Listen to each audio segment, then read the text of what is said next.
আজকে আপনাদেরকে back bencher এবং ফার্স্ট বেঞ্চারের একটা প্রুফ দেই।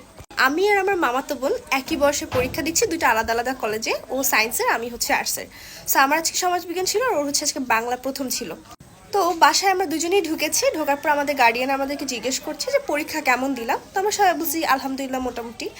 ও উঠে চিল্লানি দিয়ে বলছে যে ও 7 মার্কের অ্যান্সার দিতে পারে নাই, এটার জন্য ওর খুব আফসোস হচ্ছিল কারণ ওর সময় ছিল না।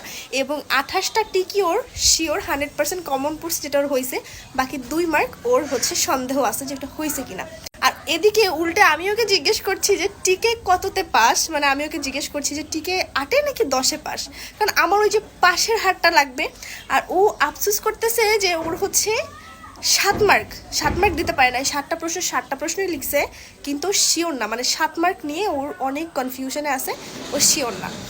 আমি জিজ্ঞেস করছি টিক কততে পাস, মানে কত হইলে পাস, আর ও বলতেছে 7 মার্কও দিতে পারে নাই। তাহলে চিন্তা করেন, মানে ফার্স্ট বেঞ্চাররা কত পরিমাণে সিরিয়াস পড়াশুনো নিয়ে।